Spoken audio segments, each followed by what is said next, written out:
Hospital में यहाँ पर उनके द्वारा की चाहे कोई भी अधिकारी द्वारा नाजायज काम हो रहा है। एक पेशेंट से 2000, 1500 नरकटाई है, पोछाई है। इसके चलते यहाँ डिलीवरी बहुत कम हो रहा है। क्या ये अर्जी क्या है? कल हम लोग दिए उनको कि सर कल से 2 दिवसीय हड़ताल है, हम बैठेंगे धरना प्रदर्शन बैठेंगे, तो ये कागज हम लोग हाथ में लेकर के फेंक दिया गया।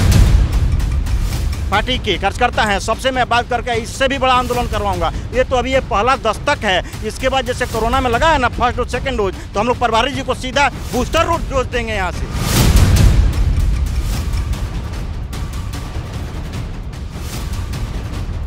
नमस्कार, मैं हूं सुमित शुक्ला और आप देख रहे हैं the pen pointers. The pen pointer की टीम अभी मौजूद है बिहार के गोपालगंज के भोरे ब्लॉक में और यहाँ पे ये काफ़ी सारी औरतें दिख रही हैं। ये आशा कार्यकर्ताएं हैं जो आप लोगों के घरों में जाकर आप लोगों के बच्चों को पोलियो की खुराक देते हैं और ऐसे कई सारे कार्य हैं जो ये लोग करते हैं। यहाँ पे कई सारे लोग इकट्ठा हुए हैं। आप पीछे देख सकते हैं भोरे रेफरल अस्पताल है ये, और यहाँ पे ये औरतें इकट्ठी हुई हैं। क्या समस्याएं हैं ये जानने का प्रयास करेंगे। यहाँ पे लोग इकट्ठे हुए हैं, काफ़ी सारे समस्याएं हैं, जानने का प्रयास करते हैं। सर, कोरोना काल में हम लोग घर घर जा करके सबका सर्वे किए हैं और यहाँ का प्रभारी जो अधिकारी हैं वो कहते हैं कि 300 रुपया रोज का जोड़ कर दिया जाएगा। अभी तक एक पैसा नहीं मिला है। उस समय में सैनिटाइजर भी नहीं मिला है, एक साबुन भी नहीं मिला है और एक ग्लव्स मिला है। 8 दिन के काम के लिए एक ग्लव्स मिला है। 8 दिन के काम के लिए एक ग्लव्स मिला आप लोग को। 300 रुपये प्रतिदिन के हिसाब से आप लोगों को बोला गया था देने के लिए, लेकिन अभी तक कुछ मिला नहीं आप लोग। पैसा नहीं मिला है। ठीक है। कितने ये पूरे भोरे ब्लॉक की अगर बात करें तो कितनी आशाएं हैं आप यहाँ पे? 188 कार्यकर्ता है यहाँ पे। हम लोग को रोज काम कोरोना में हम लोग का भेसलिंग जहाँ ऐसी लगता है सुई कोरोना के, वहाँ पर हम लोग कुत्ता खान दौड़ करके जा करके दिन मरी स्कूल पर तो हो एथी पर केंद्र पर लगवाते हैं। आप पैसा को कोई एथी नहीं है, कोई देनदारता नहीं है, सुनवाई नहीं है। हम लोग का पेट नहीं है, हम लोग मर गए। हम लोग आशा में रात दिन 2006 से 16-17 हो गया ये बेराली। हम लोग इतना काम किए, हम लोग का पैसा पेट नहीं भरता है, पैसा नहीं। ठीक है। यहाँ पे प्रभारी से आप लोग की शिकायत है। प्रभारी आप लोग की बातें सुन रहे हैं कि नहीं सुन रहे हैं? नहीं सुन रहे हैं। क्या कह इस पैसा का भूल जाओ। प्रभारी साहब कहते हैं कि पैसा को भूल जाओ। ये मैं नहीं कह रहा, यहाँ पे जितने आशा के कार्यकर्ता हैं ये लोग कह रहे हैं कि प्रभारी साहब से जब ये लोग अपने पैसे की डिमांड करते हैं तो प्रभारी साहब कहते हैं कि पैसों को भूल जाओ। ये हम मौजूद हैं बिहार के गोपालगंज जिले के भोरे ब्लॉक में, जहां पे ये आशा कार्यकर्ताएं अपने हक का पैसा लेने के लिए मौजूद हैं। लेकिन यहां पे इनका कहना है कि प्रभारी साहब से जब ये पैसा मांगती हैं तो प्रभारी साहब कहते हैं कि अपना पैसा भूल जाओ। हम लोग बोलते हैं कि हम लोग तब पैसा भूलेंगे तो काम नहीं करेंगे, तब बोलते हैं कि तब चिट्ठी लेकर घर बैठ जाओ, चैन मुक्त करो। दूसरी आशा आएगी, अगर आप लोग को दिक्कत हो रही है तो अपना रेजिग्नेशन लेटर लेके बैठ जाओ। ठीक, चयन मुक्त की धमकी दी जा रही है। ठीक है। अभी सुबह से आप लोग कितने बजे से आप यहाँ पे आए? 8-9 बजे से आप लोग यहाँ पे मौजूद हैं। किसी प्रकार की कोई सुनवाई नहीं हुई है? किसी अफसर से आपकी मुलाकात हुई? कोई सुनने आपको नहीं आया? मर जा जी जाओ, कोई सुनवाई नहीं है। क्या कह रही हैं? माने आशा यहाँ पर मरे चाहे जियो, कोई सुनवाई नहीं है। आशा लोग यहाँ पे मरे चाहे जिए, कोई सुनवाई नहीं है। देख सकते हैं हम उस बिहार में हैं जहाँ पे हर रोज विकास की बातें की जाती हैं। ये वो लोग हैं जो घर में सबसे निचले स्तर पे जाके घर में जाके छोटे बच्चों को पोलियो के खुराक देते हैं। जितने कोविड के टाइम पे जो कोविड सेंटर्स बने हुए थे वहाँ पे इन्होंने कार्य किया, लेकिन इनको किसी भी वक्त का कोई पैसा नहीं दिया गया है। और प्रभारी साहब कह रहे हैं कि जो मेहनताना है उसे भूल जाओ। क्या ये अर्जी क्या है? कल हम लोग दिए उनको कि सर कल से 2 दिवसीय हड़ताल है, हम बैठेंगे धरना प्रदर्शन बैठेंगे, तो ये कागज हम लोग हाथ में लेकर के फेंक दिया गया। अर्जी दी गई कि हम 2 दिन का धरना प्रदर्शन भी करेंगे यहाँ पे, आप हमारी बातों को सुनवाई कीजिए, लेकिन ये चिट्ठी भी इनके सामने फेंक दी गई। यहाँ पे 1 या 2 लोगों की बात नहीं है, यहाँ बात है कुल 188 लोगों की। लगभग 200 कार्यकर्ता हैं यहाँ पे जिनकी बातों को नहीं सुना जा रहा है। यहाँ पे ये छोटी मोटी बात नहीं है। क्या अभी तक क्या क्या किया है आप लोगों ने इसके लिए, किस किस से मिले हैं आप लोग? 16 से 20 तक जो 17 से 20 तक जो काम किए हम लोग RI तो उसका भी पैसा भी हम लोग को नहीं मिला। जो ही पैसा तो इसकी मिला है वही भी नहीं मिला। और इसके लिए आवेदन जिला में लगाए, पटना तक लाए, कहीं सुनवाई हम लोग को नहीं मिला। पटना तक आवेदन लगाए, कहीं तक नहीं हुआ। पर हाँ जी, शिकायत तक भी गया है, तभी इसका पैसा नहीं, इस पैसा के लिए सुनवाई नहीं। इलेक्शन में भी काम किया, उसको भी नहीं पैसा मिला। इलेक्शन के भी काम का कोई पैसा नहीं हुआ। ठीक है, अच्छा 2017 से लेके अभी तक आप लोगों ने काम किया, किसी प्रकार का कोई पैसा नहीं मिला अभी तक? 20 तक का पैसा नहीं है। तो आश्विन पोर्टल आया है, तो आश्विन पोर्टल में हम लोग को जो होता है सो आ जाता है, लेकिन उधर नहीं था। तो जो 17 से काम किए हैं और 20 तक नहीं मिला है। ठीक है, तो पैसा नहीं मिल रहा, उसके बावजूद भी आप लोग अभी काम पे जा रहे हैं। आप देख सकते हैं कि यहाँ पे एक कार्यकर्ता रो रही हैं। कारण क्या है ये आपको बताएंगे, विस्तार से बताने का कोशिश करते हैं कि क्या क्या कारण है। आपने क्या बताया, घर जल गया? 2016 में हम टीकाकरण करवाए, डिलीवरी कराए, सारा ऑपरेशन कराया, बंध्याकरण सारा चीज़ हम करवाए। तो हम लोग 17 में मेरा घर जल गया था, झोपड़ी का घर था, 4 गो मड़ई था, चारों मड़ई जल गया। अभी हम तत्काल में हम आकर प्रभारी से बोले सर हमको पैसा दे दीजिए, मेरा घर जल गया है। सारा आशा सब 10-10 रुपया में हमको चांदा दी, हम अपने बच्चों को खिला रहे हैं, हमको आप मेरा पैसा दे दीजिए। तो सर बोले हम पैसा नहीं देंगे, ब्लॉक से पैसा मिलेगा। फिर से बोले हम मैनेजर साहब को पास जाएंगे। तो मैनेजर साहब को पास आए तो मैनेजर साहब बोल रहे हम लोग पैसा नहीं देंगे, आपको पैसा नहीं दिया जाएगा यहाँ से। और पैसा अभी तक नहीं मिला, 2.5 साल का। हालत देखिए, आप देख के समझ सकते हैं कि मामला कितना गंभीर है।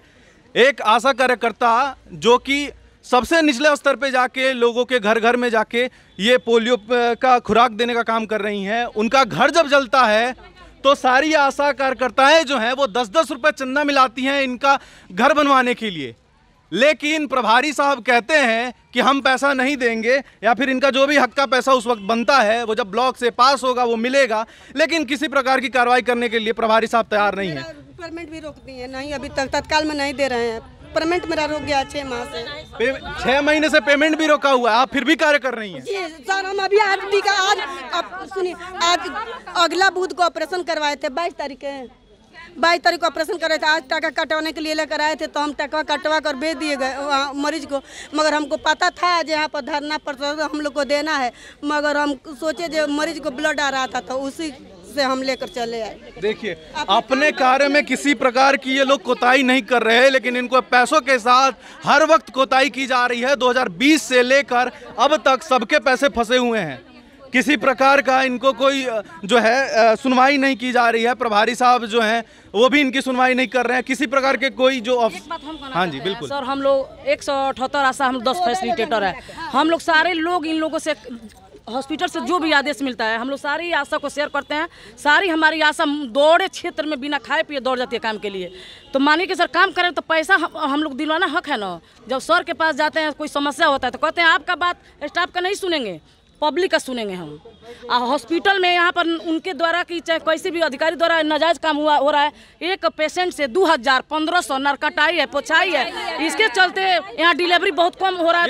ये देखिए बहुत बड़ी बात कही है इन्होंने। क्या क्या कहना क्या चाह रहे हैं, किस तरीके से? ये चाह रहे हैं कि मानिए कि जब आप प्रभारी हैं तो सबको लेकर के चलना, आपको छोटा हो बड़ा हो अमीर हो गरीब हो। यहाँ हॉस्पिटल में नरकटाई पोछाई के तौर पर आज से नहीं, कोई बार हम एप्लीकेशन भी दे चुके हैं, विधायक जी को भी दे चुके हैं, इसकी सूचना जिला में भी दे चुके हैं, लेकिन अभी तो कोई सुनाई नहीं हुआ। हर जगह यहाँ 500 नरकटाई चाहिए, पोछाई चाहिए या तेल लगाई चाहिए। आप देख सकते हैं, एक बार कोशिश करेंगे, फोकस करें हॉस्पिटल के नाम पर। देख सकते हैं भोरे गोपालगंज का रेफरल हॉस्पिटल है ये, और इनकी आशा ने ये खुद बोला है कि यहाँ पे पैसे लिए जा रहे हैं। देख सकते हैं आप, ये बहुत बड़ी बात है। यहाँ आते हैं, हम लोग का रहने का कोई ठिकाना नहीं है। हम लोग आते हैं जीएनएम के रूम में बैठते हैं, याद है 1 घंटा, वो लोग बोलते हैं मेरा रूम है। ममता के रूम में जाएंगे, वो लोग बोलेंगे मेरा रूम है। हम लोग का कोई ठिकाना नहीं है, बस आते हैं पेड़ के पास हम लोग बैठते हैं, डिलीवरी लेकर आएंगे, उसी रूम में हम लोग रात भर आते हैं। कहीं हम लोग का आराम करने का नहीं मिलता है जगह। आशा जो कार्यकर्ता है, इनके लिए इस अस्पताल में रहने के लिए भी कोई जगह नहीं है, किसी तरह का कोई ऑफिस नहीं है इनके लिए। जिस ऑफिस में बैठती हैं आधे घंटे 1 घंटे बाद इनको बाहर निकाल दिया जाता है, जिस मरीज को लाती हैं उसके साथ रहना पड़ता है। इतनी सारी समस्याएं इनके साथ। और एक बहुत बड़ी बात कही है इन्होंने कि एक बहुत गलत काम चल रहा है यहाँ पे, जो जिसका सबूत इन्होंने खुद डिलीवरी ले रहनी तो कहे लो 11 1100 रुपया हम नारकाइट या पोछाई लेब, उ कहलो जे ना हम 500 रुपया देम। तो एनम दीदी कहलू जे ना हम चादरा धोवाई ले, हम डॉक्टर के दिले, हम 1100 रुपया लेब। 1 बजे के लड़का भइल 7 बजे ले एनम लोग पैसा मांगते रह गेलो। ओकरा बाद से कहलो जे दवाई असल दियल, हम कहीं हम दवाई ना दिवाए, बाकी तो एको पैसा हम मेडिकल एथी में हॉस्पिटल में ना देब, ना मनल 1100 रुपया ले लिहल। देखिए मजबूरी का भी यहाँ पे फायदा उठाया जा रहा है। अस्पताल में अगर किसी की डिलीवरी होती है तो उससे निकले हुए जो स्राव होते हैं या फिर जो भी खून होते हैं उनको साफ करने के लिए भी यहाँ पे पैसा लिया जा रहा है।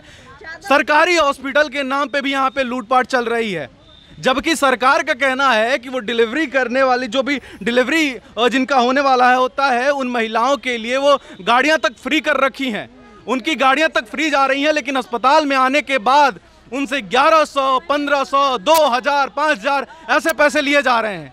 आखिर में ये किस हद तक सही है ये आप खुद अंदाज़ा लगा सकते हैं। हालांकि मामला कितना गंभीर है इस पे सोचने विचारने का ज़रूरत है और किसी भी अधिकारी द्वारा अगर ये वीडियो देखा जा रहा है तो इस पे उचित कार्रवाई की जाए, यही हमारी एक विनती रहेगी। उनका मिलता होगा कल के परसों के डेट में, देखिएगा कुछ लोगों पर स्पष्टीकरण निकालेंगे, हम लोग को अलग से टॉर्चर करेंगे, हम लोग को मानसिक प्रताड़ना दिया जाएगा कि क्यों ऐसा ये लोग कर रहे हैं, क्यों ये कर रहे हैं। अपने सच्चाई वो नहीं कहने दे रहा है कि सच्चाई मतलब जो बताया जा रहा है जो उनके साथ मिलकर है उनका आदमी है, जो नहीं मिल रहा है वो खराब है। मैं जिला पार्षद प्रतिनिधि धर्मेंद्र चौहान हूँ।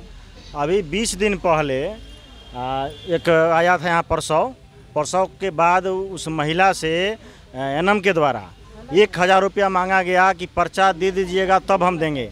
हमारे पास फ़ोन गया, हम 3 बार प्रभारी को फ़ोन किए कि प्रभारी जी आपके यहाँ एनएम के द्वारा इस तरह का किया जा रहा है, पैसा वसूला जा रहा है, शोषण किया जा रहा है मरीज का, लेकिन प्रभारी जी फ़ोन ही नहीं उठाए कि हमारी बात हो। अंत में वह मरीज पैसा दे करके किसी तरह से 500 रुपया दिया हाथ जोड़ करके एनएम को, तब उसको पर्चा मिला कि हाँ यह दवाई आपको घर पर जाके लेना है। इस तरह का बात है। अभी जो बोली हैं यह सही बात है कि प्रताड़ित किया जाता है, यहाँ पर शोषित भी किया जाता है। आरओ का पानी का सवाल हो, आप आशा कर्मियों को नहीं पीना है, शौचालय आशा कर्मियों को यूज नहीं करना है और आशा कर्मियों को कुर्सी पर भी नहीं बैठना है। इनके लिए कोई रूम का भी व्यवस्था नहीं है अलग से और भगा दिया जाता है कि आपको कहाँ बैठना है, कहाँ रहना है। आशा कर्मी का और भी जो सवाल है, जो सरकार से मुद्दा मांग है, उसको हम लोग प्रभारी के द्वारा माननीय मंत्री महोदय को भेजना चाहते हैं। इसके लिए हम लोग धरना प्रदर्शन दिए। आज पूरा 2 दिवसीय राज्यव्यापी धरना है बिहार राज्य आशा कार्यकर्ता संघ के द्वारा। इसमें हम लोग इनको कल ये लोग देना भी चाहिए कि सूचना दे दिया जाए, तो प्रभारी जी नहीं दिए और पुलिस का डर दिखाए कि हम थाना को फ़ोन कर देंगे और कल यहाँ पर धरना प्रदर्शन होगा। तो हम कहे कि चलिए हम साथ हैं, हम प्रतिनिधि हैं, देखते हैं कि कैसे पुलिस आती है और धरना प्रदर्शन रोक देती है। ये तो हमारा अधिकार है, लोकतंत्र में अधिकार के धरना प्रदर्शन देना है, अपनी मांगों को रखना है। हम तो आपसे लड़ाई झगड़ा करने के लिए आ नहीं रहे हैं। हमारा अगर मांग पत्र जा करके प्रभारी जी नहीं लेते हैं आशा कर्मियों का, तो धरना प्रदर्शन कल भी चलेगा। और मैं बात करके यहाँ पर जो भी क्षेत्रीय प्रतिनिधि हैं, वार्ड सदस्य से लेकर के मुखिया, बीडीसी सभी, और जो भी दलगत नेता हैं, पार्टी के कार्यकर्ता हैं, सबसे मैं बात करके इससे भी बड़ा आंदोलन करवाऊंगा। ये तो अभी ये पहला दस्तक है। इसके बाद जैसे कोरोना में लगा है ना फर्स्ट डोज सेकेंड डोज, तो हम लोग प्रभारी जी को सीधा बूस्टर डोज देंगे। से देखिए सारी बातें सही हैं, लेकिन अभी एक बातों के बीच में इन्होंने बताया कि एक और समस्या है यहाँ पे। हरिजन जो कार्यकर्ताएं हैं उनको पानी पीने तक की छूट नहीं है, यहाँ पे कुर्सी पर बैठ नहीं सकते। ये काफी गंभीर बातें हैं, ये काफी गंभीर बातें हैं। एकदम हकीकत बात है। पूछिए मैनेजर साहब, मैनेजर साहब बोले कि जाके बोतल में पानी लाइए। हम गए आरओ से पानी भर रहे थे, बोले क्या है पानी हटाओ जाके कल से पानी भरो। हम चुपचाप बोतल लेके चले। आप हरिजन हैं? रोते हुए आइए जी, रोते हुए आइए। आपको किसने बोला था यहाँ पर? सर बोले कि यहाँ पानी नहीं भरना है। प्रभारी साहब ने आपको हटा दिया क्योंकि आप हरिजन हैं? अब जो सोचे हरिजन है, हम क्या, हम तो हचमार हैं। अब जो उनको सोचे हैं वो हमको पानी से हटा दिया। ठीक है, ये काफ़ी बड़ी समस्या ये भी है कि एक सरकारी दफ्तर में ऐसे चीज़ें देखने को मिलती हैं, तो ये काफ़ी गंभीर समस्याएं हैं।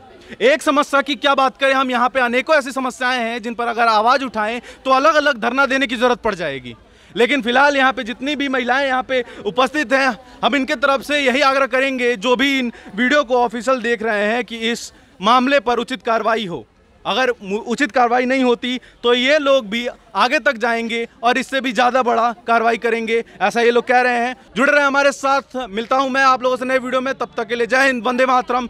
Sumesh Shukla, the pen pointers, Bihar.